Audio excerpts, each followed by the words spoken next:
La passion, c'est elle qui nous motive. Pour faire quelque chose de grand, pour changer la donne. C'est elle qui nous motive. Peu importe vos origines, votre apparence, elle brûle en vous tous. Elle est universelle. Face à des obstacles infranchissables, elle vous pousse à les surmonter, malgré tout. Elle vous relève. Vous échouez encore et encore. Vous vous endurcissez. Vous apprenez. Et un jour enfin, l'impossible se produit. Quelque chose se brise. Soudain, vos limites sont loin derrière vous. Le plafond qui vous écrasait n'existe pas. Il n'a jamais existé. Vous vous demandez alors, sans ces limites, jusqu'où pouvons-nous aller ?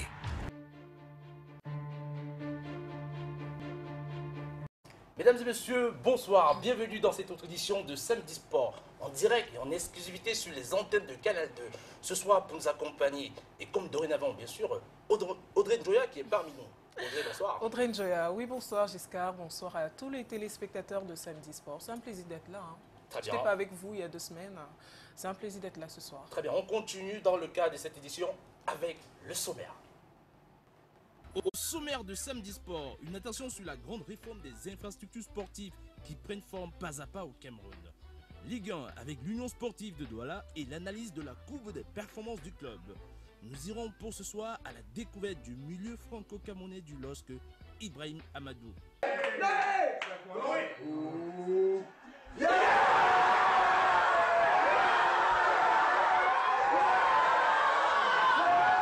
La victoire, le rêve fou. L'incroyable destin de Leicester qui a chamboulé l'univers de la Première Ligue.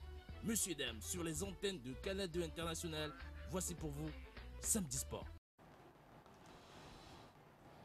Retour sur ce plateau, nous allons à présent passer à la présentation des invités qui vont nous accompagner tout au long de cette émission. C'est des passionnés, tous des passionnés de sport, voilà, et c'est un plaisir pour nous de les avoir sur ce plateau. Bon après-midi, bonsoir, voilà, et bienvenue. Bonsoir Audrey. Vous êtes bien Ken Guiladjoé, Oui, c'est Ken capitaine de l'Union de Douala. Tout à fait. Voilà. Billy Outo, bonsoir et bienvenue sur ce plateau. Bonsoir Audrey, bonsoir à nos nombreux téléspectateurs de Samedi Soir. Voilà, vous êtes consultant de cette émission. Oui, je suis consultant. Un habitué de ce plateau. Un habitué également. Ouais. Voilà. Merci. Juste à côté de vous, nous avons un autre consultant. Voilà, on le reçoit pour la 2e fois sur ce plateau, Guillaume Bola. Bonsoir Audrey. Bonsoir et bienvenue. Giscard. Merci pour votre invitation. Voilà, le décor étant planté, Giscard, nous allons passer à la première rubrique de cette émission, la Médiasphère. La rubrique qui consiste à la rubrique de l'actualité de la presse sportive cybernétique locale et la presse sportive internationale présentée par William Bella et au montage Brian Wembe. Est-ce que votre enfant rêve de devenir un joueur de football célèbre? Chaque minute, un enfant meurt du paludisme. Le paludisme est évitable et traitable. Je sais maintenant que le paludisme peut être évité en dormant sous une moustiquaire chaque nuit. Traitable en allant à l'établissement de santé dès les premiers signes de fièvre pour un test du paludisme. Ensemble, nous pouvons aider nos enfants à réaliser leurs rêves. Unis, nous pouvons battre le paludisme. Bonsoir et bienvenue dans la rubrique Média Presse. On débute avec le site Camfoot avec la défaite de Racing face à Bamboutos 1-0. Cependant, Philmorian, désigné par décret présidentiel, inspecte déjà les travaux selon Camfoot. 45 x 2 reste sur le stade de Bafoussam avec la 2e phase des travaux du stade Omnisport qui devrait débuter dans les tout prochains jours. Samedi Sport annonce le retour de Clinton Dier au sein de l'effectif des Spurs de Tottenham. Face à Chelsea, le joueur retrouve peu à peu la compétition, retrouve également l'actualité de la Ligue 1. De Sun Sport fait étalage de la performance du galactique actuel du Real Madrid, Gareth Bale, qui semble être en état de grâce après le but de la victoire hier face au Citizen. Le duel annoncé par le quotidien portugais Abola entre Jesus, l'entraîneur de Benfica, et Ruiz Victoria, celui du Sporting. Les dirigeants des Blanco-Negros sont clairs pour la star française Pogba Nossi Vendi, même malgré sa cote qui aurait triplé depuis le dernier Scudetto. Quelle locura, El Madrid al Milan. Le Real se qualifie dans un stade plein à craquer à la suite d'une 4e demi-finale consécutive. Et la presse catalane en remet une couche avec cette titraille Quecholista, le jeu de mots avec l'appellation del Cholos, Diego Simeone. Mais dans ce contexte sport, parle plutôt des vantards des finalistes madrilènes pour la finale de la Ligue des Champions. Le 11e titre européen du Real de Zidane et c'est l'équipe qui fait un zoom sur la paire Bale-Ronaldo. L'hebdomadaire France Football n'hésite pas à évoquer la folie du marché des transferts dès cet été après l'Euro avec des protagonistes clés tels que Ronaldo, Zlatan, Griezmann, Pogba et même Ben Arfa. Ce sera tout pour cette rubrique Média Presse. Arrivederci. Retour sur le plateau de Samedi Sport pour la suite de l'émission. On va ouvrir bien sûr la première thématique du jour autour des réformes des infrastructures sportives au Cameroun. Et pour nous accompagner dans le cadre de cette thématique, Billy Outo, pour essayer de comprendre Billy Outo, où en sommes-nous exactement par rapport à cela? C'est vrai que récemment il y a eu l'inauguration du stade omnisport de Bafoussam. Oui, il y a eu une inauguration du stade Bafoussam la semaine dernière par le ministre, le ministre des Sports, le président de la Fédération camerounaise de football et tous ceux qui l'ont accompagné. Mais après, c'est bien d'inaugurer un stade, parce que déjà, il faut le rappeler ici, le dernier stade construit au Cameroun date de 1978, donc 38 ans après. On quitte comme ça de 0 à 2 stades, c'est à saluer, c'est un geste salutaire. Mais bon, là, c'est juste la forme. Maintenant, si on rentre dans le fond, en 2016, faire des stades où vous avez pratiquement 80% des tribunes qui ne sont pas couvertes, là, moi, je dis il y a un problème. Quand vous voyez même les aménagements extérieurs qui ne sont pas encore finis en moins de 5 à 6 mois de la CAN, il y a un problème. Moi, je dis vraiment, c'est pas logique. Parce que déjà, il faut le rappeler, le développement même des infrastructures sportives au Cameroun commence quand? En 2008, par le lancement du PENDIS. Le PENDIS a été lancé, mais aujourd'hui, nous sommes en 2016. Ça fait combien d'années aujourd'hui que les stades sortent des terres? Tout simplement pourquoi? Parce qu'il y a eu des cafouillages. Le ministre Augustin Edouard a lancé le PENDIS, il est parti, un autre ministre est arrivé, il a essayé de modifier les plans, un autre ministre arrive aussi, il essaie de modifier les plans. Et maintenant, même quand vous regardez le stade de Limbé, vous regardez le stade de Bafoussam, vous prenez la maquette initiale du PENDIS au départ, vous vous rendez compte que ce n'est pas, c'est-à-dire que ce n'est pas la maquette là qui a été faite, qui a été construite. Les stades étaient complètement couverts, on a modifié certaines choses négativement. Moi, je ne comprends pas pourquoi est-ce qu'aujourd'hui, en 2016, on va faire des stades sans couverture, surtout qu'aujourd'hui, on ne fait plus des stades juste pour jouer au football. Est-ce que ça peut être la raison de la modification des stades, comme vous l'avez si bien dit? Est-ce que ça peut être lié aux problèmes budgétaires, à des soucis budgétaires? Non, je crois qu'au niveau du budget, je ne pense pas. Parce que quand vous essayez de faire un peu une comparaison, même au niveau des budgets, je crois que les budgets étaient largement à notre portée. Donc, on a eu de l'argent pour faire les travaux. Maintenant, je ne sais pas pourquoi est-ce que les travaux ne sont pas arrivés à la fin. Et comme je le disais ici, en 2016, on ne fait plus des stades qui ne sont pas couverts.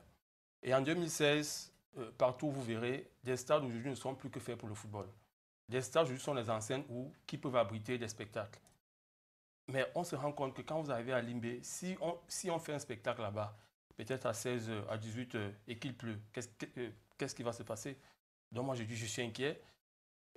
En dehors de ça, même si on revient sur Yaoundé, la vieille bâtisse de 1972, aujourd'hui, elle va refaire carrément en peau neuve, parce qu'il faut le dire ici, on parlait de réhabilitation, mais là, j'ai même comme l'impression que c'est une reconstruction, parce qu'il y a beaucoup de modifications à Yaoundé, il faut le rappeler.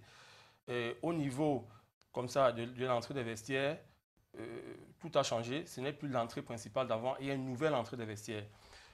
Il y a une autre entrée encore principale. Où on vendait les guichets déjà de ce côté, ça a changé. La pelouse, les gazons ont déjà été plantés. La pelouse a complètement été refaite. La piste d'athlétisme aussi a été complètement refaite. Lorsqu'on essaie de remonter au niveau de la loge présidentielle, elle a été complètement cassée. J'étais là-bas, je sais de quoi je parle. Elle était complètement cassée. Donc au niveau de la loge présidentielle, tout s'est refait. Même les toilettes ont été déplacées. Maintenant, quand vous êtes au niveau de la sous-tribune, il y a un nouveau bâtiment qui est en train d'être construit de ce côté.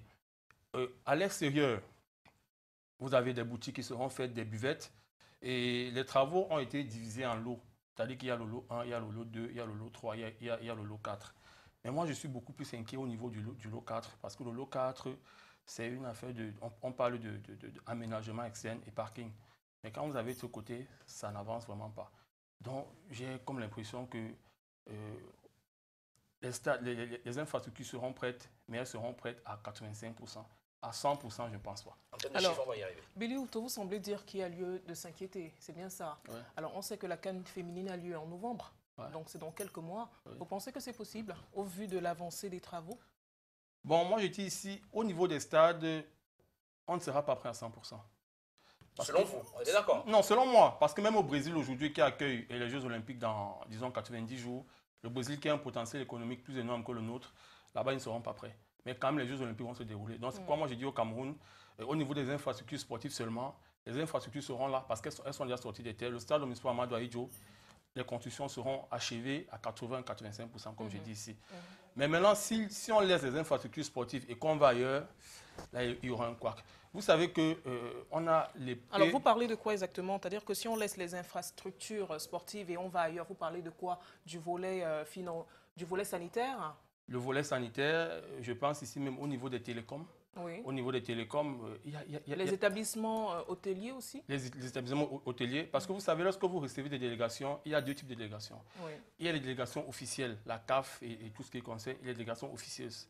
Au niveau des délégations officielles, je crois qu'on va les recevoir parce qu'on a le Hilton, on a le Montfébé, à Limbé, on a un ou deux hôtels.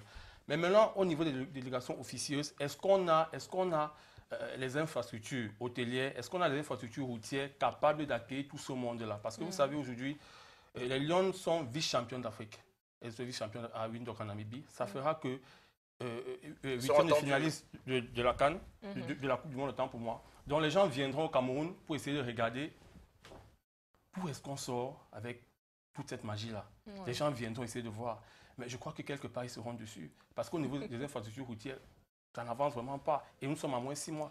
Est-ce que c'est à moins 6 mois qu'on va vraiment lancer les choses? Là, je suis inquiet. Très bien avec vous, Billy. On va voir juste en image, à l'instant, le stade Omnisport de Yaoundé pour que vous essayiez de nous expliquer exactement, selon vous, hein, à quelle avancée peut être considéré ce stade qui va s'afficher à l'instant, le stade Omnisport de Yaoundé.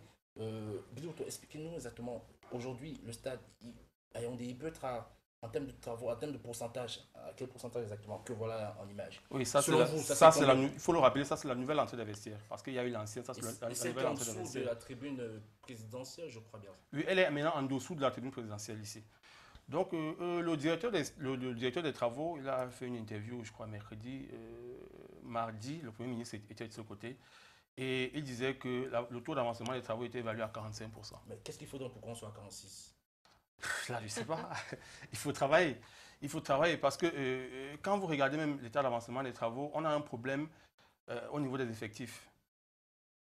Les ouvriers sont là, mais parce qu'à ce niveau, on doit accélérer. Mais maintenant, s'il faut accélérer, il faut aussi doubler les effectifs au niveau des ouvriers.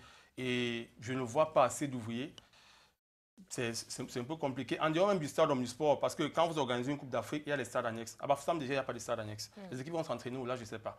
À Limbé, il n'y a pas de stade annexe. Où est-ce que les équipes s'entraîneront? Là, je ne sais pas. Je ne crois pas. Peut-être qu'ils vont aller à l'Andjalakwat, mais ce n'est pas logique qu'ils aillent à l'Andjalakwat, qui est une infrastructure privée, alors qu'on devrait faire des stades annexes à Limbé et à Bafoussam. Il n'y en a pas. Maintenant, à Yaoundé, le stade annexe numéro 1, c'est la véritable inquiétude. Parce que de ce côté même, le gazon n'a même pas encore été planté. Au stade annexe numéro 1. Stade annexe numéro 2, c'est la même chose. Au stade militaire, il y aura des tribunes de 1000 places à gauche et à droite. De ce côté aussi, les travaux avancent. On parle d'un taux d'avancement de 60%. Parce que ces stades-là, nous serviront aux entraînements des équipes. En gros, vous semblez dire que le Cameroun n'est pas prêt. C'est bien ça? Oui, je dis que le Cameroun n'est pas prêt. Parce qu'on prend l'organisation de la CAN quand en 2013. 2013-2016, ça fait 3 ans. Ça fait 3 ans. Mais en 3 ans, justement, en 3 ans, ce n'est pas 3 jours, ce n'est pas 3 semaines. En 3 ans, on va dire qu'il y a quand même eu le temps. On a eu le temps, c'est ce que je dis. On a eu le temps, mais comme vous savez, la mentalité au Cameroun, c'est comme ça. C'est-à-dire que c'est à la dernière minute qu'on rentre vraiment dans les travaux. 2013, 2016, ça fait 3 ans. Vous savez, même lorsque le Cameroun présente sa candidature, des autres pays viennent avec le... c'est-à-dire qu'ils viennent en disant on a déjà. C'est-à-dire qu'on a 2 stades et on va compléter. Mais nous, on vient avec la méthode on va. C'est-à-dire qu'on n'a rien. D'autres viennent avec on a, nous on dit on va.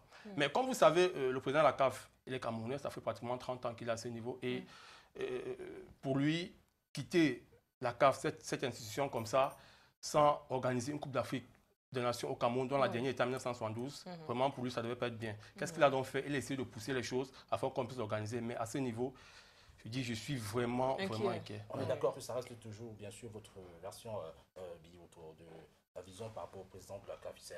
On évolue avec une information qui a fait le tour des réseaux sociaux, avec le site que vous allez voir à l'écran, Maïmoussi, de ce spécialiste des affaires politiques, économiques surtout, et qui est consultant sur Africa 24, que vous allez voir, qui a laissé publié une information qui est en train de faire le tour de la toile concernant le coût de ces infrastructures, notamment en termes de comparaison entre ce qui a été fait au Cameroun et ce qui est fait notamment dans d'autres pays, d'autres pays africains notamment. Oui. Alors, l'analyse, elle est brève, hein, c'est-à-dire que le coût des constructions des enseignes dont la capacité est comprise entre 50 et 60 000 places, dans cette catégorie, on va voir juste l'image justement des coûts de cette catégorie-là qui va suivre à l'instant.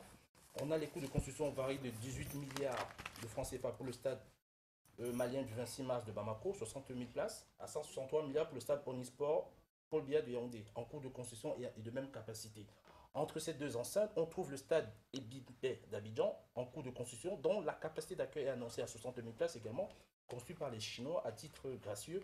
Ces travaux coûteront 50 milliards de francs CFA, à peine 1 milliard de plus que le stade olympique de Radès, lui, doté également de 60 000 places, qui coûtera 49 milliards, bien que disposant de 10 000 places en moins que les deux enseignes précises. Le stade Omnisport de Bakoko de Douala aura coûté à la fin des travaux une somme 3 fois supérieure, soit 150 milliards de francs CFA. Alors on a essayé de stabiliser pour que le grand public puisse prendre vraiment écho de cette actualité. On voit là le stade du Cameroun, ceux de 20 000 places, et effectivement qui sont estimés à 20 milliards. On va passer au tableau suivant avec le concours de la réalisation pour voir effectivement ceux de 60 000 places. Alors on voit le Cameroun, celui de Limbé, celui de, je vois pas, c'est vraiment à distance, celui de Bafoussam, effectivement, ouais, c'est ça, qui est situé qui est estimé à plus de 150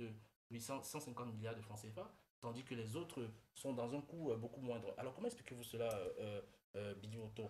Est-ce que c'est le coût de la main-d'œuvre au Cameroun qui est énormissime, ou c'est peut-être la valeur de notre monnaie? C'est peut-être la TVA aussi, sinon. Non, je crois Comment expliquer cette différence, cet écart? Non, cette différence-là, on ne va pas la regarder comme ça en disant qu'au Cameroun, on dépense beaucoup plus. Parce que lorsque vous voulez bâtir une infrastructure comme un stade de football, je prends le cas de Lembe. Quand vous arrivez à Lembe, c'est une zone qui n'est pas trop habitée.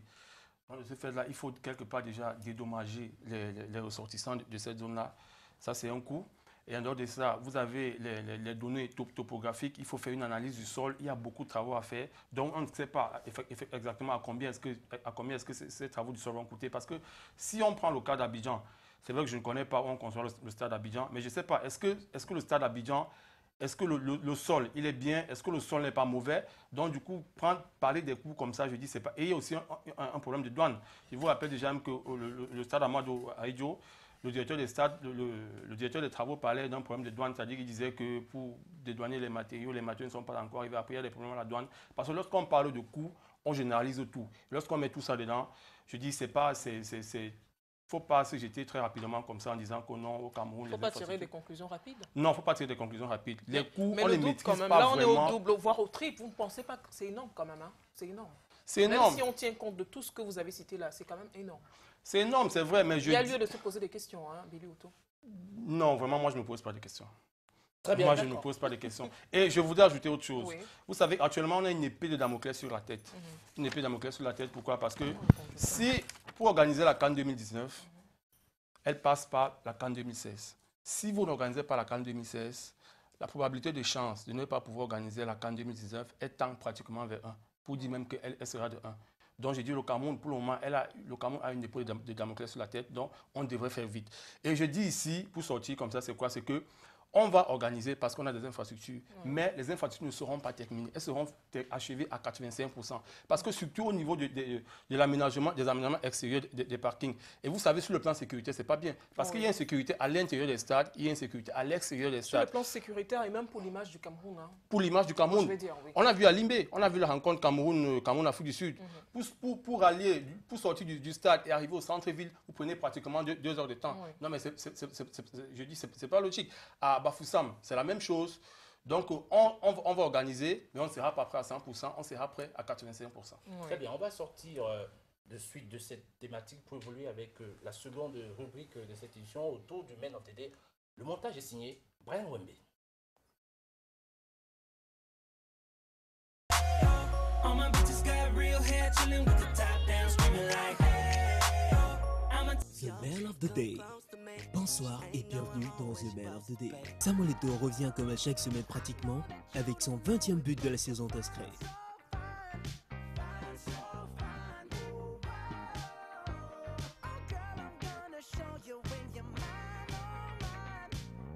Sally Edgar, auteur d'un doublé en championnat, est dans une bonne série, avec 8 buts depuis le début de la saison en Suisse.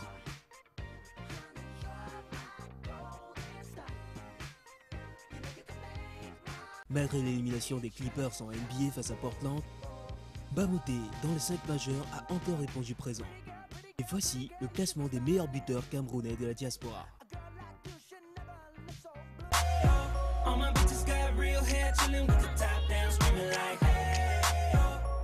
The Man of the Day. Bonsoir et bienvenue dans The Man of the Day. C'est reparti pour la deuxième thématique de cette édition autour de la courbe des performances, tout au moins des victoires de l'Union sportive de Douala qui aujourd'hui est en tête du championnat des Échos avec UMS de Loum. Et justement c'est pour cela aussi que son capitaine est parmi nous, Ken Guiladjoé, pour essayer de nous relater un tout petit peu ce qui se passe au sein de l'Union sportive de Douala cette saison. D'ailleurs Ken, est-ce qu'aujourd'hui, déjà en comparaison avec la saison dernière, vous étiez vice-champion, est-ce qu'aujourd'hui vous êtes toujours dans l'élan de cette dynamique de la saison dernière? Oui, bien sûr. Je pense que quand on signe à Union de Douala, on se dit direct que c'est le championnat qu'il faut gagner. Donc on est toujours dans cette optique d'aller chercher le titre de champion du Cameroun. Comment s'est déroulé le match d'hier face à Cosmos? On avait en face de nous une très bonne équipe de Cosmos qui nous a vraiment malmenés en première mi-temps. Ils nous ont menacés physiquement et techniquement durant la première période. Mais voilà, on a eu des ressources pour revenir en deuxième mi-temps pour planter ces 3 buts qui nous ont donné la victoire finale. Il faut dire que vous avez gagné ce match. Hein? Oui, bien sûr. Comment vous avez vécu dans les vestiaires le doublé du petit frère de l'autre, hein? David Eto'o bien évidemment. Comment vous avez vécu son doublé dans les vestiaires? Non, on était tous contents. Ils se font dans la masse, ils se font dans le groupe. Ce qui fait en sorte que chaque fois qu'un joueur réussit à marquer, surtout il a fait un doublé hier, on l'a félicité, on était content avec lui. Et voilà, donc il a travaillé pour l'équipe, c'est ce qui est le plus important. Et vous avez pu gagner ce match? Oui, on a gagné ce match. Quel est le schéma tactique avec lequel les joueurs de l'Union, vous sentez le plus à l'aise? 4-4-2, 4-4-3? Sur le 4-3-3. Le 4-3-3. Le 4-3-3. Ouais. Voilà. Donc c'est le schéma dans lequel vous êtes le plus à l'aise. Oui, c'est le schéma qu'on utilise depuis le début de la saison. D'accord, et c'est un schéma gagnant, on va dire. Ouais, c'est un schéma Du moins, gagnant. il a été gagnant hier. Oui, il est gagnant. On se sent à l'aise depuis déjà 2 ans dans ce schéma. D'accord. Très bien, on va évoluer avec le reste de ces analyses autour de cette courbe des victoires de l'Union sportive de Douala. D'abord, dans un premier temps, avec le classement que vous allez voir en image, où on va observer tous ensemble, bien sûr que l'Union est en tête, Ezeco avec UMS de Loum, accompagné bien sûr de Coton Sport, de Garoua et le reste des équipes. On va évoluer avec une autre statistique toujours concernant l'Union de Douala qui va s'afficher juste à l'instant. C'est le nombre de victoires de l'Union, le nombre de matchs nuls et le nombre de défaites. 7 victoires, 6 matchs nuls et 2 défaites. Alors, Ken, ces 2 défaites, comment? Notamment, je pense, c'était face à Lyon Sport et UMS de Loum. Et c'était à la sortie de la rencontre face aux Amalek. Est-ce que c'était une ambiance morose, le moral n'y était pas, ou peut-être il y a eu des contextes, un contexte qui n'a pas été favorable? Non, je crois que c'était parce que quand on rentre d'Égypte, on était assez fatigué. Oui. Et on a enchaîné, je crois, 3 jours après le match contre Lyon Sport. Fait le déplacement pour Bamenda, c'est assez loin. Et voilà, on est allé là-bas, on a trouvé une bonne équipe qui nous a fessé, comme je peux le dire ainsi. Parce qu'on était vraiment hors du match carrément, parce qu'on était vraiment fatigué, on avait des jambes ankylosées. Ensuite, le match contre UMS, ça ne s'est pas aussi très bien passé parce qu'il fallait qu'on souffle et on a enchaîné après 3 jours. Et ce n'est pas évident de jouer chaque après 3 jours, ce n'est pas très évident. Mais après ce match contre UMS, on a eu le temps de se reposer, le temps de bien souffler et voilà, on est reparti de plus belle. Alors, on va voir la suite avec la diffusion des résultats de l'Union lors des 5 dernières rencontres que vous allez voir. L'Union face à Cosmos, 3-0 hier notamment. Ensuite, l'Union face à du côté du New Sport. Ensuite, l'Union face à Coton Sport. Botafogo face à l'Union. Vous avez remporté d'ailleurs. Ensuite, Union face à PGS.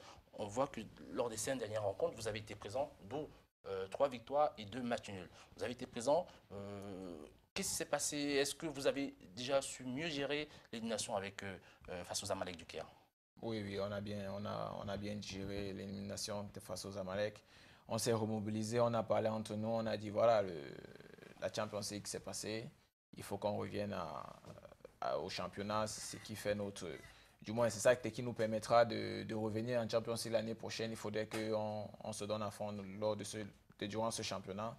Et voilà, le groupe a parlé et on s'est bien remobilisé. Voilà, les résultats suivent. Alors, Bisouto, un mot sur la trajectoire de l'Union depuis quelques rencontres. La courbe de victoire, de résultats, tout autant. Non, comme vous l'avez dit tout à l'heure, à la 7e et à la 8e journée, la courbe elle est complètement nulle. Elle revient à 0 parce que l'Union perd contre Lyon Sport, l'Union perd contre UMS. Et comme Ken Guilladio le disait tout à l'heure, il sortait de l'Égypte. Et en dehors de ça, quand vous jouez à Lyon Sport, l'Union c'est une équipe qui joue, c'est-à-dire qu'elle déroule le ballon, ça se joue au sol. C'est le football champagne, la passe à 10. Et quand vous allez jouer à Bamenda, un stade où l'aire de jeu elle n'est pas assez bonne, c'est compliqué. Après vous allez à Loum, où aussi l'aire de jeu à Loum n'est pas assez bon. Donc je crois que c'est à ce niveau que l'Union, ils ont eu beaucoup de problèmes. Mais comme ça, ils ont pu revenir. Et donc la 7e, 8e journée, la courbe est complètement nulle. Mais la 8e, 9e, la 8e, 9e à la 10e journée, elle grimpe.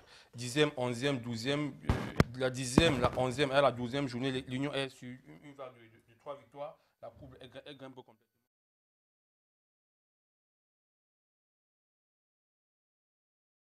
La 14e à la 15e journée, elle grimpe avec la victoire 3-0 contre Cosmos de Bafia. Très bien, on va évoluer avec vous, bien sûr, surtout dans le cadre de la courbe, tout au moins des résultats de l'Union Sportive de Ars. C'est normal, ils sont les échos en tête du championnat avec l'UMS de Loum. Sur les 5 dernières rencontres, le tableau des équipes invincibles depuis 5 rencontres dans notre championnat, qu'on va voir juste à l'image. Il s'agit bien sûr de l'Union Sportive de Douala, également de Coton Sport, et accompagné de New Star, effectivement. New Star, les équipes invincibles depuis 5 rencontres. Est-ce qu'on est surpris, vous, Biliboto, de remarquer que ce soit ces équipes une fois de plus? On voit encore Union dans ce trio d'équipes. Non, je crois que c'est les équipes auxquelles on s'attendait. Parce que comme Ken Guilladio l'a dit tout à l'heure, quand vous finissez deuxième vice-champion, la saison prochaine, on demande de faire mieux. Faire mieux, c'est quoi? D'être champion et aller loin en compétition africaine. Maintenant, moi, le problème que j'ai, c'est que l'Union n'a pas pu gagner Coton Sport et New Star à Douala. Là, c'est un problème parce que si vous voulez être champion, il faut gagner vos concurrents directs. Et ils joueront Coton Sport à l'extérieur, à la phase autour à Garoua. Là, c'est déjà un problème. Donc, Coton Sport, c'est le prétendant au titre.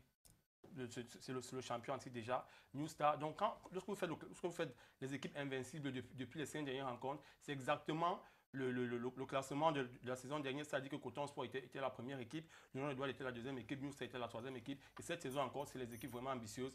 Donc, c'est logique que ce soit les équipes qui n'aient pas fait depuis les 5 dernières L'Union rencontres. en tête des équipes qui remportent à domicile de notre championnat. Oui, parce que comme je l'ai dit ici, l'Union de Douala, ils sont mieux à l'aise à Douala. Pourquoi? Parce que c'est du gazon. C'est du gazon synthétique. Et ils s'entraînent déjà sur ce gazon-là. Ils sont habitués à ce gazon. C'est leur stade. Vous verrez que lorsque les gars de l'Union vont jouer à l'Ouest, ils ont beaucoup de problèmes à développer leur jeu. Parce que là, moi, j'ai vu le match Union et Ding en fou à Yaoundé. L'Union avait du mal à poser le ballon parce que l'aire du gel, elle n'est pas assez bonne. Donc, quand l'Union va à l'ex, vous regarderez que l'Union, lorsqu'elle est à l'extérieur, soit elle perd, soit elle fait match nul parce que là-bas, ils ne sont pas à l'aise. Mais lorsqu'ils reviennent à Douala, quand vous venez jouer l'Union à Douala, attendez-vous à apprendre quelque chose. Alors, comme ça s'est passé avec Cosmos. Vous êtes effectivement confronté à cette difficulté par rapport aux pelouses à l'extérieur, d'où la thématique précédente sur les infrastructures qui sont en marche, qui vont sans doute vous être utiles lorsque vous allez vous déplacer. Voilà, le truc, c'est que le coach Diallo, qui est notre coach, qui est l'entraîneur d'Union de Douala, met en place une certaine stratégie qui nous pousse à jouer un peu comme du tiki-taka à Barcelone. La passe voilà, à 10. La passe à 10. Il faut expliquer aux téléspectateurs, le tiki-taka, c'est quoi? C'est ça. il faut que tout le monde puisse vous comprendre. Non, en fait, le maison. tiki-taka, c'est le jeu du FC Barcelone. Oui. Tout court. Football C'est-à-dire que champagne. le football champagne, la passe à 10, on ne saute pas les lignes. Oui, Et il est sur un important, terrain, de l'expliquer. et sur un terrain, les terrains de l'Ouest, les terrains assez boueux, ou les terrains Ça impraticables, fait du toc-toc. ça fait du toc-toc. L'Union, ils ne peuvent pas développer leur jeu. Raison pour laquelle là-bas, ils ont assez de problèmes. Très bien. Voilà.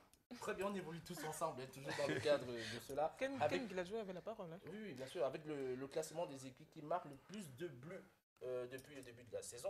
Comme par hasard, on va encore retrouver quasiment les mêmes. que vous allez voir juste à l'antenne.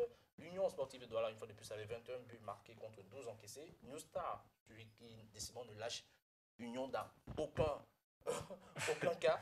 New Star avec 17 buts et 8 buts encaissés. Et ensuite, la grande surprise, hein, l'équipe dont on évoquait la saison dernière, qui était menacée de relégation, mais qui cette année est 16 buts, le Canon Yaoundé et 12 buts encaissés. Ken, qu'est-ce qui fait en sorte que vous marquez autant de buts? Parce que ça fait quand même un ratio de plus d'un but et demi par match à l'Union Douala. Ouais, c'est vrai. On a au sein de l'Union une très bonne attaque. On a, à l'instar par exemple de Len Samuel, de Pangop, oui. Et David Eto'o qui s'ajoute aussi. Et Pangop qui est le meilleur stade de votre club, avec voilà, 4 buts et 3 passes décisives. Avec des David Eto'o aussi qui entrent déjà dans la danse des meilleurs buteurs. Voilà, donc c'est tout bénéfique pour nous les joueurs d'Union de Douala. On va essayer de les mettre toujours en position de but pour qu'ils nous fassent toujours plaisir et qu'on puisse gagner les matchs. Et est-ce que la qualité de votre terrain à domicile, justement, n'est pas un avantage pour justement ce goal average, le fait que vous marquez davantage de buts, je suppose, davantage à domicile qu'à l'extérieur? Ouais, c'est vrai que vu qu'on s'entraîne dessus et on sait comment on doit jouer sur ce terrain synthétique, ouais, c'est aussi un avantage pour nous, mais le football moderne se joue sur ce genre de terrain. Non, juste pour rappeler un aspect, l'Union a 21 buts marqués, 15 buts à domicile, 6 buts à l'extérieur. Ça s'explique. 15 buts marqués à domicile, 6 buts à l'extérieur. Alors, vous pensez Ken Guiladjoé que vous pouvez terminer premier du championnat? Bon, en fait, c'est que les objectifs d'Union de Douala, c'est être champion. Oui.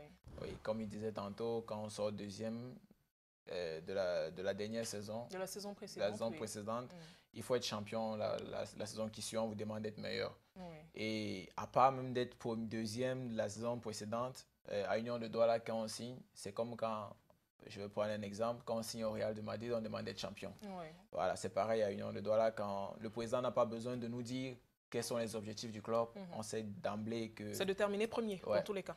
Alors, on va évoluer avec cet autre tableau de diffusion de nombre de buts inscrits par l'ensemble des clubs de la saison. Également le cas de l'Union de Douala. On va juste observer que le ratio il est assez... même à Union a inscrit 21 buts. L'ensemble des clubs de Ligue 1 ont inscrit 239 buts depuis 15 journées. Ça nous fait un ratio pour le cas de l'Union de 1,4 buts par match, comme on l'a dit tantôt. Mais en dehors de ce chiffre, il y a une autre information qui est très très importante, parce que le ratio de l'ensemble des clubs depuis le début de la saison, on est exactement à 1,77 buts par match.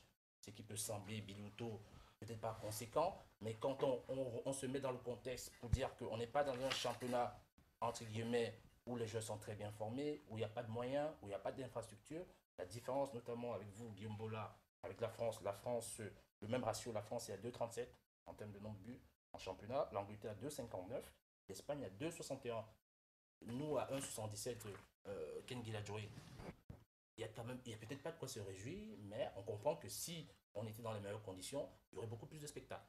Je crois que c'est pour ça que les stades qui sont construits là nous permettront de produire le meilleur football et voilà, pour que les spectateurs soient toujours au rendez-vous et voilà quoi. Donc, qu'il y ait beaucoup plus de personnes dans les stades aussi. On termine Je crois que c'est ça le sempiternel problème, comme le disait, le problème des infrastructures. Si vous ne parvenez pas à dérouler, vous n'allez pas marquer assez de buts. Très bien, on termine avec justement la courbe de l'Union pour comprendre exactement ce qui s'est passé depuis les 15 premières journées concernant l'Union sportive de Douala qu'on va voir juste à l'instant. Alors, on remarque à gauche, nous avons les journées, à droite, nous avons le classement. Dès la première journée, effectivement, Union était, comme on l'avait dit la dernière fois, Ken Guiladjoé, était occupait quasiment la 6e position. Ensuite, à la 5e journée, Union a occupé exactement, tel que c'est indiqué sur le tableau, la 3e position. Ensuite, à la 10e journée, Union a occupé la 2e position. On est d'accord jusque-là, Ken Guiladjoé. Ouais. À la 14e journée, Union a occupé la 2e position. Et ensuite, à la dernière journée, qui est la 15e, Union est leader accompagné de UMS de Loum. C'est-à-dire qu'on voit une courbe qui est, je dirais, plutôt haussière du côté de l'Union. C'est-à-dire qu'à cette allure, il y a de fortes probabilités que lors de la 25e journée, l'écart soit consommé avec les autres clubs. Oh, j'espère. On va travailler pour. Alors, Un mot, Billy Bouto, par rapport à cette trajectoire, cette courbe de l'Union qui est plutôt significative. Hein. Oui, la courbe est significative. La courbe est significative. J'ai dit l'équipe était vice-champion la saison dernière, donc ils voudraient bien être champions. Et quand vous regardez le management même qui est fait autour de cette équipe, l'entraîneur, les dirigeants, je crois qu'ils sont dans une bonne phase, dans une bonne osmose. Mais après, maintenant, moi, j'ai eu 2 ou 3 informations selon lesquelles il y a certains joueurs qui partiront. Et maintenant, si les joueurs partent, j'espère que du côté de l'Union, on a déjà essayé de préparer le départ de ces joueurs-là. Parce que si ces joueurs partent et que le départ n'a pas été préparé, parce que si on parle de départ, ce sont vraiment des cadres, vous savez, il faut transférer parce qu'il faut rentrer les caisses de l'équipe. Et si ces joueurs partent là et qu'effectivement, bon, moi je fais confiance à l'entraîneur qui maîtrise les choses, je fais confiance au président Franck qui maîtrise les choses. Et je crois quand même que, parce qu'il y a Baïzo déjà, pour prendre certains exemples en disant que quelque part, je crois que l'Union va bien préparer le départ de ces cadres-là. Je prends le cas de Baïzo qui avait les Lions Juniors et il y a un défenseur central qui le remplace depuis deux journées. Ken va nous rappeler son nom ici. Il s'en sort. L'Enourian. Voilà, l'Enourian, il s'en sort. Il n'a pas de souci. Et sur le cas Kamaradjité qui est annoncé en Égypte, dont le joueur a démenti auprès de nous, parce qu'on l'a approché pour la question, qui nous a clairement dit parler d'intox. Non, ce n'est pas aux joueurs de communiquer par rapport à ça. Je crois qu'il y a l'Union a une direction. Si les journalistes veulent vraiment avoir de l'information, qu'ils aillent vers le président Franck Hapi. Donc, si vous allez vers le président, il va vous dire ce qu'il en est. Le joueur, généralement, il ne parle pas de ça. Le joueur, il est un agent, c'est son agent qui s'en occupe. Tout ce qu'on demande aux footballeurs de faire sur un stade, c'est de jouer sur un stade de football. Ce qui concerne le transfert et autres là, il a son agent, il a sa direction. Et les joueurs qui annoncent leur départ, c'est une hérésie ou c'est... Non, c'est un problème de communication. C'est un problème de communication, c'est tout. Moi, je crois que c'est un problème de communication. Et comme je le disais, au niveau de la défense centrale, je vois déjà Len Orient, comme je le disais, qui remplace bien.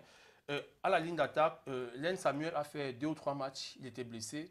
2 ou 3 matchs, il était blessé. On observe surtout qu'il a retrouvé le poste d'attaquant parce qu'en début de saison, il en mange juste sur les couloirs et depuis quelques rencontres. Non, il a toujours joué. Mais celle face à Cosmos hier, en fin de rencontre, il était plutôt dans l'axe. Oui, ça c'était vers la fin parce qu'il y avait une certaine... On voulait, avec l'arrivée de David Eto'o, il y avait une stratégie que le coach a mis en place, mais sinon il joue sur le côté. Même lors de la rencontre contre le Coton, Len Samuel, en deuxième mi-temps, il part peut-être à moins 20 minutes avant qu'il se fasse mal. Il rentre dans l'axe. Il rentre dans l'axe et il marque le but. Donc, je crois que c'est une tactique de l'entraîneur, c'est-à-dire que moins 20, moins 25 minutes, on essaie de lancer Len Samuel dans l'axe, mais son poste de prédilection, c'est sur les côtés. Très bien. Nous allons profiter pour sortir de cette édition pour accueillir celui qui est pour nous, sur ce plateau, ce que le Nasdaq est pour la bourse de New York. Mirabeau Maroc et son petit journal.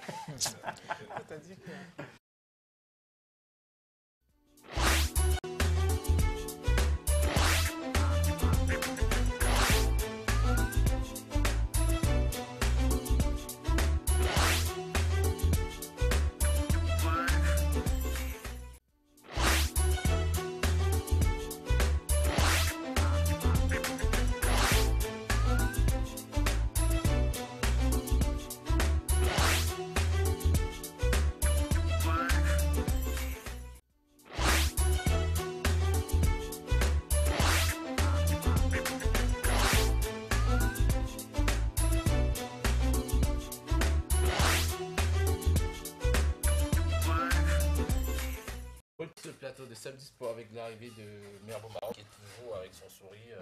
D'ailleurs, un jour, on va nous expliquer pourquoi. Mirabeau, bonsoir. Bonsoir Eddy et bonsoir à tout le panel. Et bienvenue sur le plateau de Samedi Sport. C'est un plaisir. Alors, ce soir, quoi de neuf pour le petit journal?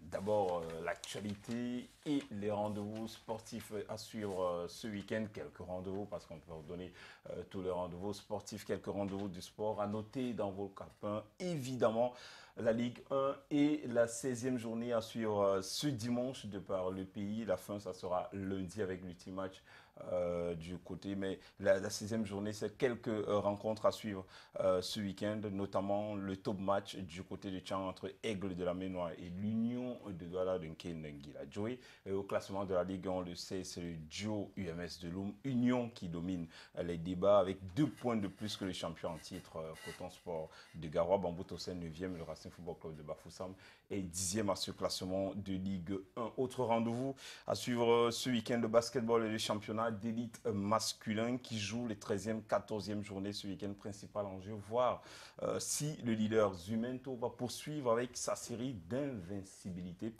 Le club de Baganté compte 10 victoires en autant de sorties.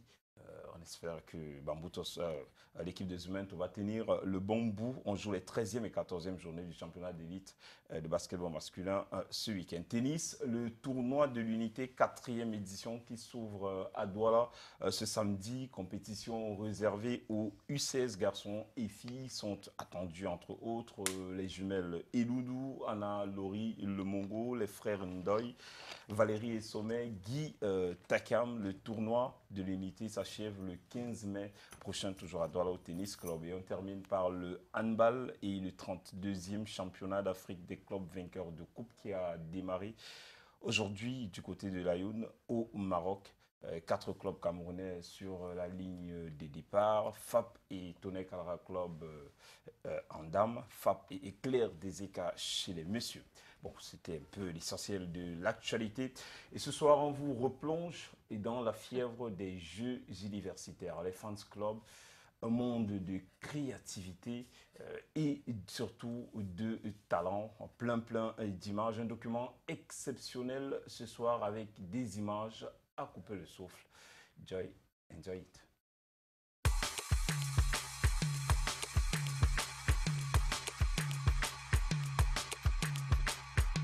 Du rythme, du génie, un brin de folie et beaucoup de frénésie.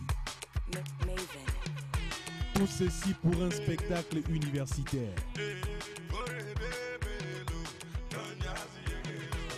Voici un aperçu du carnaval estudiantin. Une goutte d'eau dans un océan de talent brut.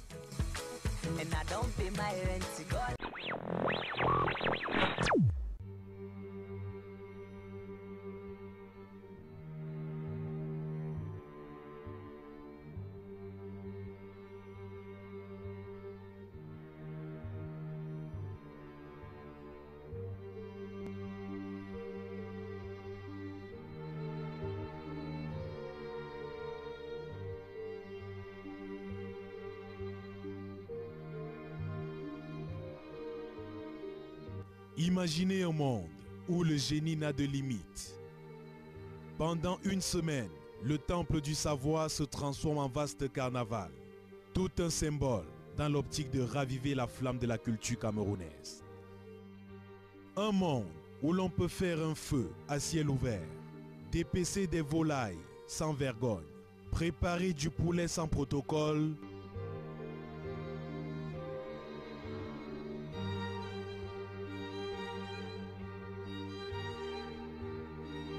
et manger avec le plus grand appétit. Dans une Afrique où les repas se prennent en groupe sous le regard bien protecteur d'une reine à la fleur de l'âge.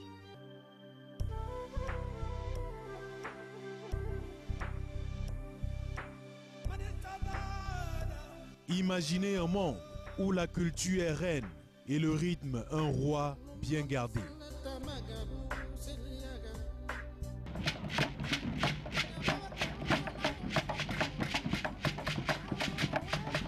Un monde où tous dansent, sans distinction de couleur ou de sexe, en groupe ou en solitaire, avec ou sans des parures.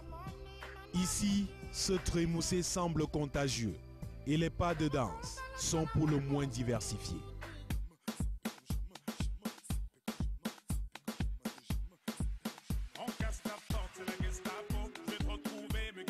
Imaginez un monde hors du commun, avec des coiffures insolites, des masques et des looks impressionnants, des postures de plus exotiques, et toujours des couleurs pour mettre en lumière le talent créatif de ces étudiants d'un autre genre.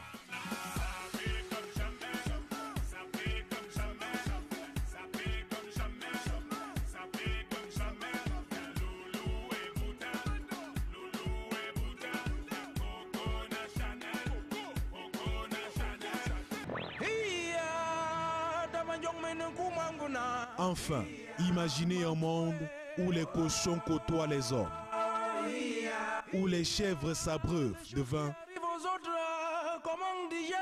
et les intellectuels ont la nostalgie des jeux d'enfants. D'autant plus qu'ici, Papa Noël arrive en avril.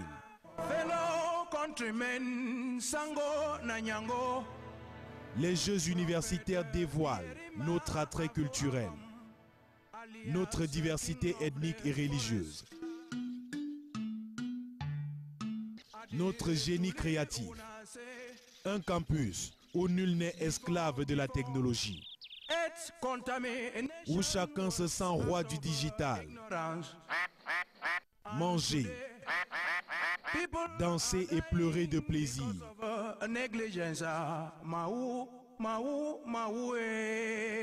Il n'y a que le rendez-vous des cops qui vous propose autant de folie.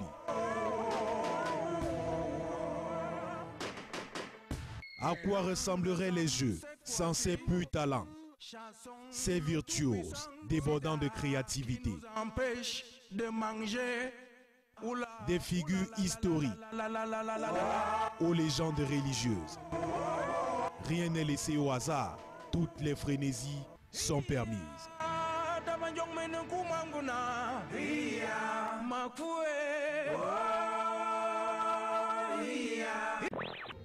Une médaille d'or en jeu, des espèces sonnantes et trébuchantes réservées aux champions. Mais au-delà de toutes ces distinctions, la fierté de mouiller le maillot de son institution universitaire. C'est aussi ça, la magie des Jeux.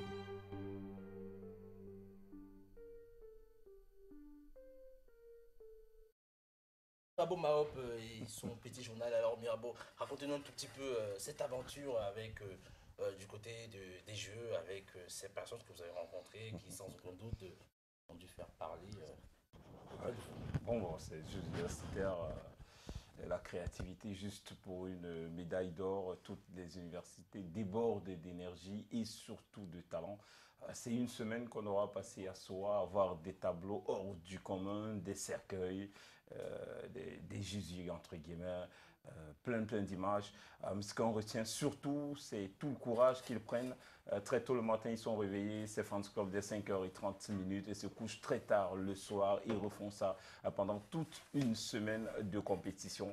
C'est vous dire qu'en plus de cette médaille d'or, ils ont la fierté de disputer ce maillot, de mouiller ce maillot pour leur institution universitaire. Très bien, c'était Mirabeau Marop et son petit journal.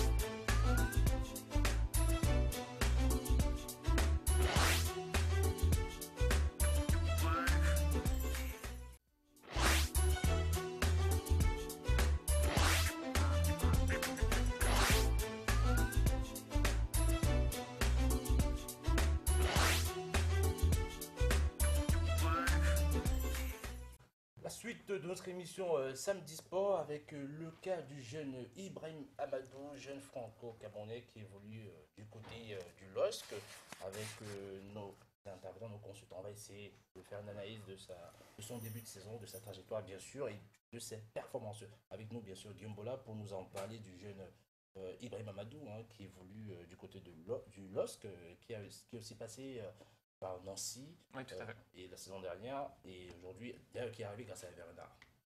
Qui est arrivé grâce à Hervé Renard, en effet. C'est un joueur que j'ai découvert sur la chaîne Eurosport, une chaîne aussi prestigieuse que la vôtre.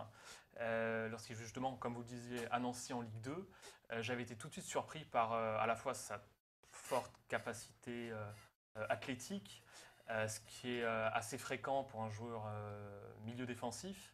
Mais ce qu'il est moins, c'est notamment ses grandes qualités techniques qu'il a et qui lui permettent vraiment de ratisser facilement ses ballons et ensuite de pouvoir éliminer rapidement son vis-à-vis. Donc c'est un joueur vraiment intéressant. Et lorsqu'il est revenu à Lille, finalement, Hervé Renard l'a pas tant fait jouer que ça. Il a retrouvé un niveau de jeu suffisant, justement avec l'arrivée de Frédéric Antonetti suite au départ d'Hervé Renard. Est-ce que sa difficulté en début de saison, c'était lié au fait qu'au sein du LOSC, il y avait une certaine stabilité en termes de résultats? Une certaine stabilité, vous dites? Instabilité en termes de résultats.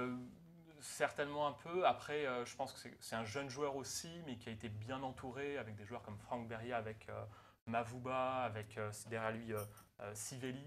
Je pense comme tout tout jeune joueur, d'autant plus, il a dû mettre un petit peu de temps à s'acclimater dans ce climat lillois, d'autant que... C'est pas évident avec le froid, bien sûr. Voilà, mais à mon avis, un jeune très, très prometteur. Voilà, dorénavant, ma seule inquiétude, c'est que les Lions indomptables arrivent à le shipper auprès des Bleus. Mais, non, vraiment un joueur à très fort potentiel et à suivre. Oui, justement, il a déclaré dans une interview qu'il n'a pas la double nationalité. Il est uniquement français. Donc, il n'y a pas de risque que les Lions indomptables, pour dire la même chose que vous tout à l'heure, le chip. Bah, écoutez, après bon, je dis ça sur le ton de l'humour, mais ce sera son choix de toute manière, peu importe, qu'il apporte tout ce qu'il peut à son club, au LOS, qu'il fasse contribuer à un nivellement par le haut de la Ligue 1. Oui. Voilà. Alors, est-ce que c'est un joueur aujourd'hui essentiel pour Lille? Selon vous, bien sûr. Est-ce que c'est un joueur essentiel pour Lille? En tout cas, il est titularisé de plus en plus. Vu ses capacités techniques et athlétiques, je pense que s'il ne l'est pas encore, dès la saison prochaine, ce sera forcément une des pièces maîtresses du système des Dogs. Oui, tout à fait. Très bien. Qu'est-ce qui a justifié, selon vous, c'est juste votre opinion, bien sûr, le fait qu'Antonetti commence à son arrivée et décide de faire confiance à ce joueur-là? Question autant posée à vous qu'à Bédi, bien sûr. Bah, écoutez, je pense qu'Antonetti, c'est déjà quelqu'un qui a un peu plus d'expérience déjà qu'Hervé Renard. De la Ligue 1? De la Ligue 1, tout à fait. Sans remettre en cause toutes les qualités d'entraîneur d'Hervé Renard. Ouais. Mais Antonetti a certainement plus cette habitude-là d'avoir eu des clubs déjà à Nice ou à Bastia, des jeunes joueurs qui sortaient, et d'avoir su leur donner leur chance. Peut-être qu'Hervé Renard a été en Italie ou avec la Côte d'Ivoire déjà avec des joueurs plus confirmés. Il a moins cette habitude-là de donner sa chance aux plus jeunes. Oui, Habib. Ouais, Ibrahim Amadou, c'est un jeune que j'ai découvert déjà la saison dernière avec Nancy, où il a joué pratiquement 36 matchs sur les 38. Cette saison, il arrive à Lille, et il faut déjà le rappeler, il est formé. Et lorsqu'il joue au milieu de terrain, il joue en sentinelle, c'est-à-dire dans un 4-3-3, il joue devant la défense. Et avec ce profil-là, il est très à l'aise parce qu'il arrive à Lille pour remplacer Rio Mavouba. Vous savez, Rio Mavouba, il y a déjà l'âge, il commence à être fatigué. Et Rio Mavouba ne peut plus enchaîner assez de matchs. Il est toujours présent, Mavouba. Il est présent, c'est vrai, mais la preuve, c'est que cette saison, Mavouba, il n'a pas joué tous les matchs parce qu'il y a des petits bobos, il y a des petites blessures. Donc, Ibrahim Amadou, il vient en remplaçant de Rio Mavouba. Et quelque part, c'est la raison pour laquelle, en début de saison, il ne parvient pas à s'intégrer. Mais aujourd'hui, il est à 20 matchs en Ligue 1, 16 titularisations. Et quand vous regardez le profil de joueur, quand vous analysez son jeu, c'est un garçon, moi je peux le résumer en deux choses par rapport à son profil. Déjà, la compensation. C'est-à-dire que si Sidibé est allé faire un retrait, l'arrière latéral gauche, lui, il vient le couvrir sur le couloir d'autant pour moi. Si Soumaoro est allé placer une tête sur un corner, il est là pour le couvrir. Si Balmont absent, lui aussi il joue. Et il y a autre chose, le dépassement de fonction. Le dépassement de fonction, quand je regarde encore le match contre Lyon, c'est-à-dire qu'il quitte de son point de fixation, c'est-à-dire en 6, devant la défense, il parcourt près de 68 km. Il parcourt près de 68 km, mais malheureusement, c'est un défenseur central. C'est un milieu défensif. Il arrive devant les goals, il a la tête baissée. Donc, c'est un bon joueur. Et en dehors, Mavouba est petite taille. Or, par contre, lui, il est grande taille. Donc, il fait pratiquement 1m84. C'est-à-dire qu'il peut rabattre tous les ballons qui arrivent. Il est très, très athlétique. Il a une énorme activité au milieu de terrain. Il est à gauche, il est à droite. Il est aussi très agressif. C'est-à-dire qu'il est en même temps technique, en même temps aussi. C'est-à-dire que sur le plan physique, même, c'est un bon joueur. Maintenant, comme ça, pour nous, les Lions indomptables, c'est une bonne chose. Mais après, comme Audrey le disait, lors d'une de ses interviews, il disait « Je suis français oui. ». J'ai déjà joué avec les U19. Quelque part, c'est pour dire que le Cameroun, je ne veux pas. Le Cameroun ne l'intéresse pas? Le Cameroun ne l'intéresse pas. Or, il est quitté du Cameroun, il avait 4 ans. Parce qu'il est né à Douala ici, mais il est quitté du Cameroun, il avait 4 ans. Donc, quelque part, un peu, si on a besoin de lui, on ira encore faire du lobbying. Et si on le fait bien, je crois qu'il va venir parce qu'après, quelque part, c'est la communication. Ouais, et au fur et à mesure que le temps change, les choses passent. Il a 23 ans. 23 ans aujourd'hui. Quand vous regardez même dans les petits papiers de Didier Deschamps, si Didier Deschamps sont une liste de 60 joueurs, je vous rassure ici qu'Ibrahim Amadou n'en fera pas partie. Donc, quelque part, déjà, il gagnerait à regarder du côté de Cameroun. Je tiens quand même Vous à me préciser. disiez en off tout à l'heure justement que bien qu'il ait déjà joué pour l'équipe de France. U19. Oui. Parce Il que y a le des règlement lui chances- permet encore de jouer. Oui, il pour y a le Cameroun. une possibilité pour qu'il puisse jouer pour l'équipe du Cameroun. C'est bien ça. Il y a une possibilité, surtout que nous avons besoin d'énergie, nous avons besoin de jeunes. Même si à ce poste-là, on a beaucoup de joueurs, mais on a beaucoup de joueurs qui ne nous apportent pas vraiment ce qu'il faut. Donc Ibrahim Amadou, avec son profil ici, un joueur qui, quand vous le voyez jouer au milieu de terrain, c'est pratiquement l'équilibre. Aujourd'hui, il joue devant la défense. Même quand Rio Mavouba est là, dans un 4-3-3, il joue devant la défense et Mavouba et Balmont jouent devant lui. C'est la preuve, effectivement, qu'avec l'arrivée de Fred Antonetti, qui lui a fait entièrement confiance, il est venu faire repousser Mavouba en avant. Donc, c'est un très bon joueur. Quand vous regardez son profil, il est super. Oui, Guillaume, tu voulais réagir sur... Non, simplement pour ajouter sur le fait que... oui, en effet, peut-être qu'il a joué avec l'équipe de France U19, mais du coup, ça n'empêche en rien au niveau de la réglementation de la FIFA. Absolument. La réglementation lui permet encore de jouer pour le Cameroun. Absolument. Maintenant, il faut que le joueur lui-même... Non, oui, déjà, vous savez, le besoin de jouer pour le Cameroun. Le joueur doit être motivé. Et généralement, ici, je ne trahis pas un secret, tous ces footballeurs-là, qui ont la double nationalité, les binationaux, ils prennent généralement le choix africain pour le deuxième choix. Ils essaient d'abord de regarder, est-ce que je peux être appelé en équipe de France? La période où ils sentent que je ne pourrais plus être appelé en équipe de France, ils reviennent pour le Cameroun. Riyad Mahrez, aujourd'hui, qui joue pour l'Algérie, Riyad Mahrez est appelé en équipe nationale pour la Coupe du Monde 2014. Si Riyad Mahrez n'avait pas encore joué une compétition officielle avec l'équipe nationale d'Algérie, je vous rassure qu'il pencherait pour la France. Ce que vous dites, donc ils prennent toujours l'équipe nationale, leur seconde nation pour un deuxième choix, parce que quelque part, on guette toujours l'équipe de France. À ce moment où on se rend compte effectivement qu'en équipe de France, on ne peut plus, on se dit ok, je reviens en Afrique. Alors je suis quand même un petit peu... ce que vous dites, c'est vrai qu'on peut le constater, je dirais même assez souvent. De là en faire une généralité, je trouve ça... Fort de café. Absolument. Et d'autant qu'il y a eu des très grands joueurs, notamment Didier Drogba, qui est né en France, qui a été formé à Levallois, puis au Mans, mais qui a choisi la Côte directement est parti en Côte d'Ivoire. Il est né en France, il n'est même pas parti à 4 ans de Douala, enfin de son pays d'origine, comme Amadou. Donc, faire comme ça... des cas comme Joël Matip, qui aurait pu accepter d'être à la Mannschaft. J'ai pris Didier Drogba, non, le problème... référence. Mais donc voilà, dans votre manière de dire que forcément, il prendra le Cameroun comme un second choix, à défaut de ne pas être dans la liste des 23 ou des 60, comme vous le dites. Moi, je ne la connais pas, les 60, mais si vous la connaissez, vous me la communiquerez après. Vous tirez des conclusions un petit peu hâtives, on ne sait pas. On ne sait pas. Il a joué en effet pour l'équipe de France U19. En même temps, il a 23 ans, ça fait donc maintenant 19 ans qu'il habite en France. Il a été formé à Lille. En effet, il a joué pour l'équipe de France. Oui, je veux dire. Mais en France, en effet, il a joué pour l'équipe de France U19. Mais rien n'empêche qu'il vienne jouer de son propre choix. Je le dis par rapport à sa communication. Si vous faites une interview à un footballeur qui vous dit que je suis français, en rejetant la nationalité du pays où il est né, là, moi, je dis, il y a un problème. Mais il peut dire qu'il est français sans rejeter sa nationalité d'origine. C'est vrai qu'on n'a pas l'interview. Ça m'étonnerait qu'il en soit jusque-là. On va évoluer très rapidement. Non, l'interview est disponible sur le site de Camfoot. Oui, on va aller très rapidement avec cette stat autour justement du concerné, stat que nous avons eu grâce au site de la Ligue de football professionnel, qu'on va voir en grand écran, qui confirme effectivement, même la Ligue confirme, le fait qu'il soit binational, franco-camerounais syndiqué, même sur le site de la Ligue française, excusez du peu, avec les stats que vous-même avez confirmés, 20 matchs, dont 16 titulaires, surtout grâce à la présence, comme on l'a dit, dans l'ensemble d'Antonetti. On va sortir avec justement le Zapnet. Oui, la troisième et dernière rubrique de cette émission, le Zapnet, c'est tout de suite.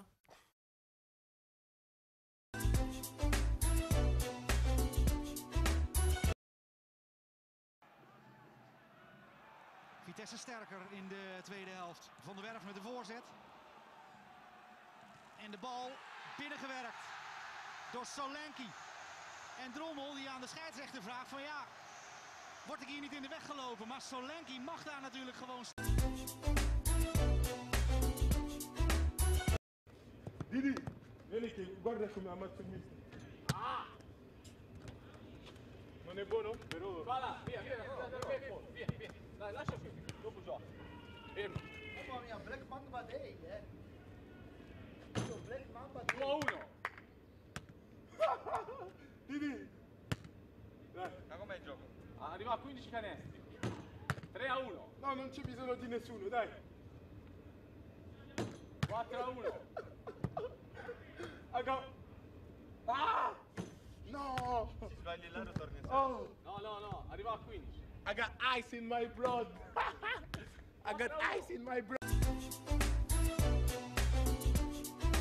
On a tous en nous ce soir quelque chose de Leicester City dans le football circus. Cette volonté d'aller au bout de son rêve, ce désir fou de vivre une autre vie. Quelle formidable bouffée d'oxygène que cette aventure-là, dans ce football-là, à cette époque-là. Leicester tord le cou à bien des idées reçues parce que son économie d'abord n'a rien à voir avec celle des mastodontes anglais. 17e masse salariale du championnat. Il arrive donc parfois, rarement, c'est vrai, très rarement même, que ce ne soit pas à 11 contre 11, le plus riche qui gagne à la fin. Leicester, pourtant, n'est pas un nain financier. Son budget est à peu près équivalent à celui de l'Olympique de Marseille, 130 millions d'euros. Le championnat d'Angleterre est beaucoup moins inégalitaire qu'on ne le croit, beaucoup moins inégalitaire que le nôtre, par exemple. Les riches disposent de budgets seulement 5 fois supérieurs aux plus pauvres, un rapport chez nous en France de 1 à 25. Les Foxes ont pu, par exemple, cet été dépenser 30 millions d'euros nets sur le marché des transferts, d'où les arrivées, par exemple, du japonais Okazaki ou du français N'Golo Kanté. La réussite de Leicester ne relève pas du comptable, elle relève bien du sportif et de l'humain. Comment ces joueurs, pour la plupart des repris de justesse, sans aucune référence au très haut niveau, ont pu dominer le plus rude championnat du monde. Par leurs valeurs d'abord, le don de soi, le travail, le sacrifice, l'abnégation, la concentration, des mots partout usés et que eux ont magnifié. Par un style très particulier surtout. Leur principal exploit, il est là, dans ce style, au classement de la possession de balle. Leicester est 18e en Angleterre. Du nombre de passes tentées, Leicester est 18e aussi. Et du nombre de passes réussies en Première Ligue, Leicester est 20e, du jamais vu pour un champion. Ses armes sont donc ailleurs, dans sa discipline, dans sa concentration, dans son efficacité, dans ses interceptions, dans ses tacles. Et Leicester est premier à l'extérieur, premier à domicile. La marque, la patte de Claudio Ranieri qui a transformé en quelques semaines une équipe programmée pour le maintien en un leader intouchable. Ne cherchez surtout pas ailleurs le père originel du plus incroyable exploit de l'histoire du football circus. Alors, le plus incroyable de l'histoire du football circus, comme dit Stéphane, est-ce que vous êtes d'accord avec cet avis? C'est vrai qu'on a eu la Grèce dans les années 2000 avec la Coupe d'Europe, on ne s'y attendait pas. Mais le cas de Leicester, c'est quand même inédit. Nul d'entre nous. La Grèce en 2004. En 2004, nul d'entre nous n'aurait parié un copet. Je dis bien un copet sur le fait que Leicester pouvait être champion en fin de saison du côté surtout de la Première Ligue avec des joueurs comme Mahrez qui sont imposés comme étant d'ailleurs le meilleur joueur de la Première Ligue. Oui, avec nous, Gambola. Oui, je trouve que finalement, ce qui est vraiment agréable dans la victoire de Leicester en première division anglaise, c'est finalement là où le sport, le football s'était un petit peu perdu dans des sortes de football business. Leicester revient, alors même si c'est rare et ça le restera, démontrer une nouvelle fois que le football, c'est aussi la glorieuse incertitude du sport. Je crois que finalement, au-delà de l'Angleterre, finalement, cette position d'outsider qu'ils ont acquis et tout au long de la saison, ça leur a donné des supporters un petit peu partout à travers le monde. Et c'est vraiment une très très belle histoire. Alors, cette expression, les repris de justesse, ça vous convient ou pas d'ailleurs? Bon, là, je pense que vous faites référence à celle du journaliste de Canal+, c'est ça? Oui, celle de Stéphane, et surtout la trajectoire des gens. On va y revenir avec d'où ils venaient il y a quelques années, pour pouvoir essayer de comprendre pourquoi est-ce que on les considère comme, enfin certains les considèrent comme des repris de justesse. Parce que c'est vrai qu'on a des joueurs comme N'Golo Kanté, il y a 5 ans, il était en PH, 6 ans, il était en promotion d'honneur. Une catégorie que peut-être vous avez côtoyée il y a quelques années, ou même très peu. N'Golo Kanté figurait, et 4 ans plus tard, tandis que vous êtes en plateau avec nous, lui il est en première ligue avec l'équipe de France. C'est un destin formidable. Ouais. Oui, d'où cette expression, les repris de justesse. Oui. Et alors, avec vous, Biouto, le cas de la trajectoire de Leicester. Non, je dis c'est incroyable. C'est incroyable et ça ressort ici que le fait que quoi, c'est-à-dire que ne faudrait pas juste avoir de l'argent au football pour faire des résultats. Même avec les bonnes méthodes, parce que Leicester, c'est plus une famille. C'est un président qui n'a pas assez de moyens. Guy Stéphane le disait tout à l'heure. C'est quand même un milliardaire thaïlandais. Hein. C'est un milliardaire thaïlandais, mais quand vous regardez le budget de l'équipe, c'est 130 millions d'euros, qui est pratiquement le même budget que l'Olympique de Marseille. C'est la 17e masse salariale en Angleterre. Donc, sachant que sachant qu'on s'est toujours habitué au fait que voilà, c'était Chelsea, c'était Manchester United, c'était Arsenal. Ça, vraiment, on a vraiment été surpris.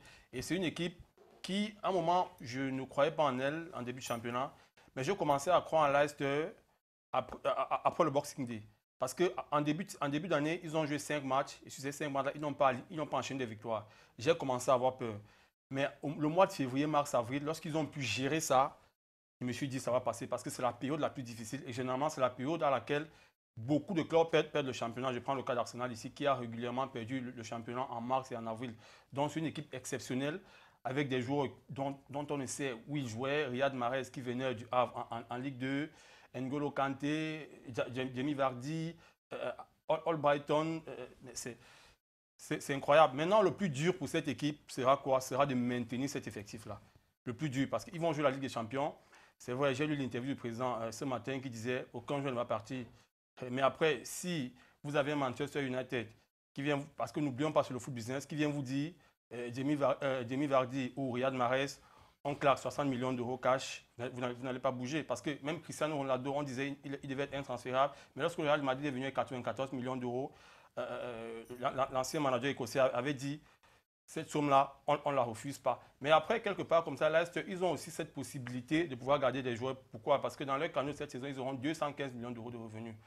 Les droits TV, vous savez que Canal+, c'était la dernière année, le groupe Altis qui comporte Machine Sport, Combat Sport et au-delà, ils ont racheté les droits TV. Et comme c'est un marché du plus offrant, ça veut dire que Leicester, déjà au niveau des droits TV, ils auront beaucoup d'argent qui vont rentrer. Ils vont jouer la Ligue des Champions au niveau du sponsoring. Donc, je crois qu'ils auront 215 millions d'euros qui rentreront dans les cagnottes. Avec ça, ils pourront prolonger les joueurs, leur faire des revalorisations salariales parce qu'en Ligue des Champions, au moins, ils veulent aller quelque part. Et en football, il y a quelque chose de très important. Il faut être régulier et constant. Si vous avez été premier cette saison et que l'année prochaine, vous redescendez à la 15e, continuez à bagarrer pour la relégation, on dira que c'était un fait de hasard. Et Ranieri, qui a été considéré comme un loser, aujourd'hui, c'est le dieu. Il va falloir qu'il confirme effectivement que c'est lui le dieu. Et là, ça va pas être évident. Donc, je crois que le plus dur commence pour Leicester, comme le disait Ronaldo dans le 11 d'or de 97-98, lorsqu'il a eu le ballon d'or. Il disait, en football, c'est très facile de s'y maintenir. C'est très facile d'arriver au sommet, mais très difficile de s'y maintenir. Donc, je crois que Leicester, aujourd'hui, ils sont au sommet. Mais rester à ce sommet-là, ça va être vraiment difficile. Il va falloir qu'ils démontrent effectivement qu'ils ne vont pas dégringoler, comme on a vu le cas de Montpellier en France. Vous pensez qu'ils ont intérêt à racheter Ibrahim Amadou ou pas? Oui, ils ont intérêt à racheter Ibrahim Amadou. Vous savez, ils sont dans un profil aujourd'hui où ils travaillent avec des jeunes, ils travaillent avec des no-names. Il faut racheter Ibrahim Amadou, mais en dehors d'Ibrahim Amadou, il faut racheter quelques joueurs assez matures. Parce que la Ligue des Champions, ça ne badine pas. Parce que le prochain championnat, tout le monde aujourd'hui, ils ont les yeux braqués sur Leicester. Là, il va falloir confirmer. Et ces joueurs-là, avec déjà la pression qu'ils auront, ça ne va pas être évident. Très bien, on va évoluer très rapidement avec... on va revenir sur ce sujet, bien sûr, avec tout d'abord ce message de sensibilisation. On revient dans quelques instants.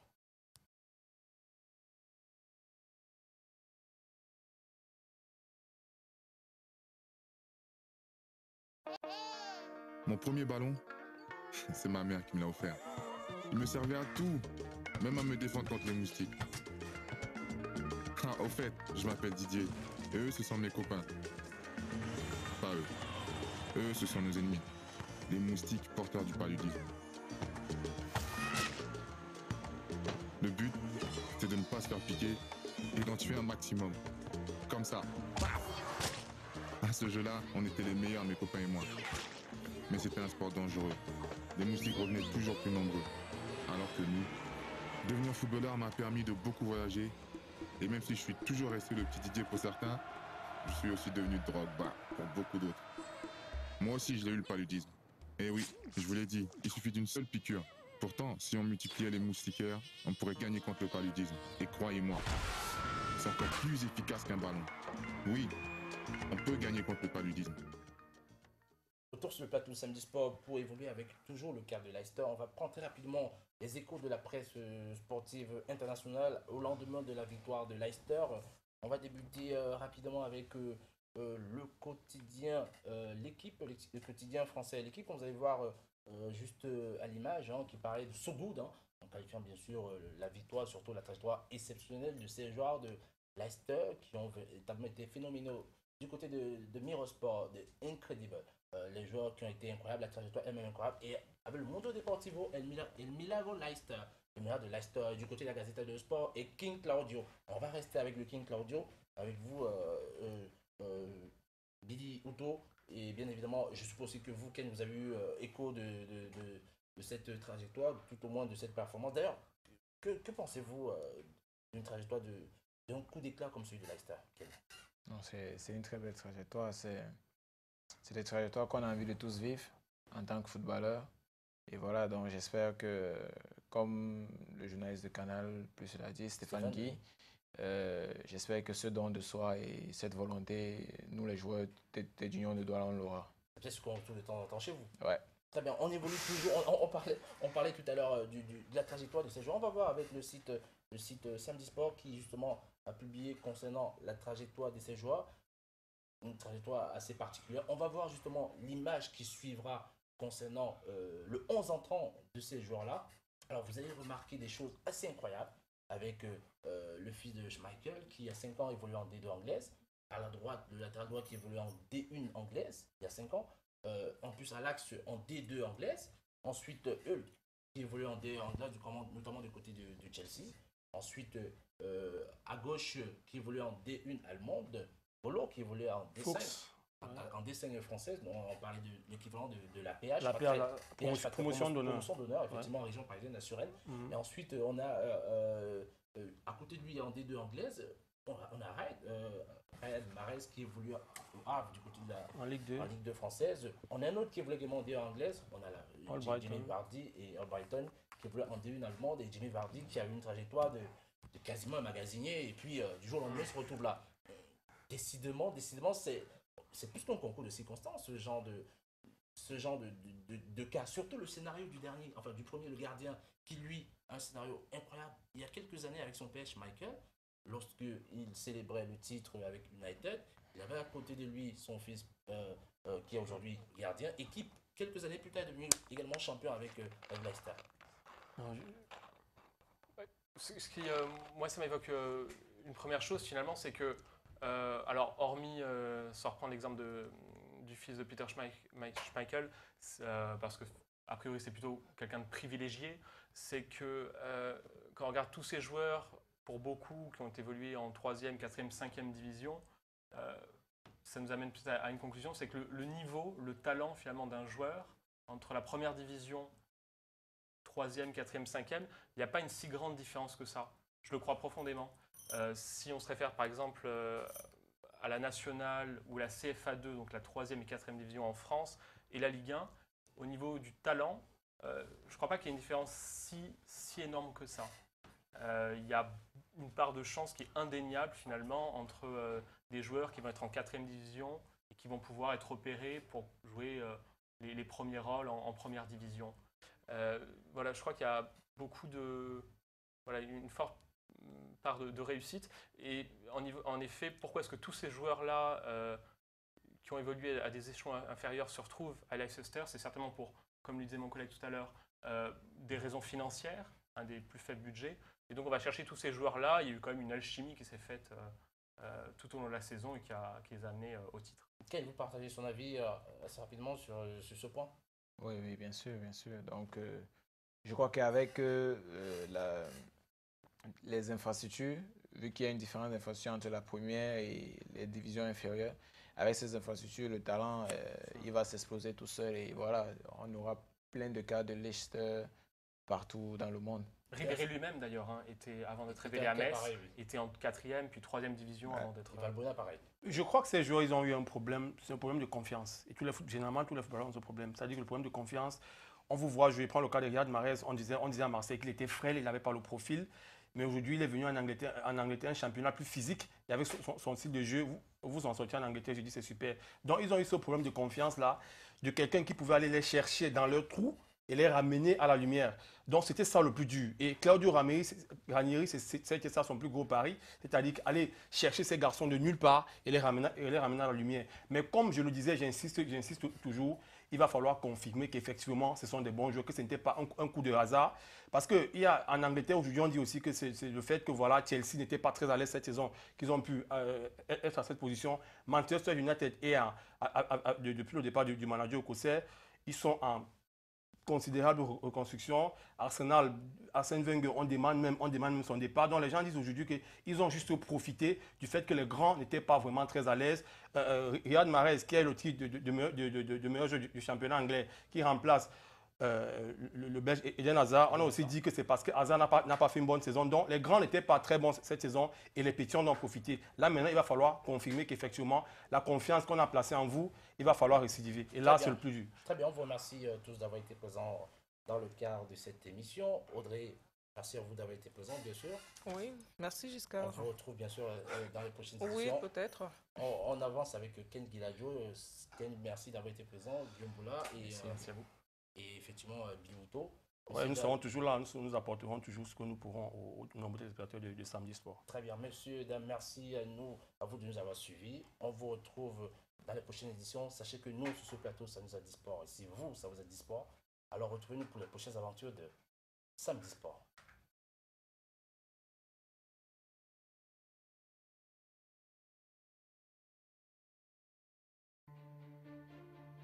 La passion, c'est elle qui nous motive.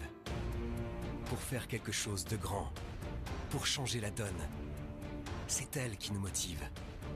Peu importe vos origines, votre apparence, elle brûle en vous tous.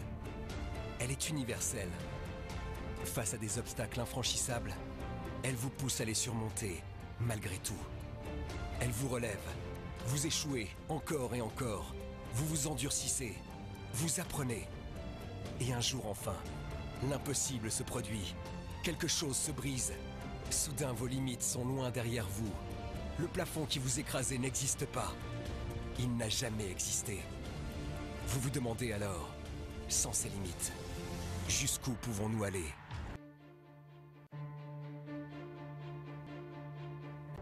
Decimos no al racismo. Nee tegen racisme. Nein zu Rassismus. Non au racisme. Non al racisme. No to racism.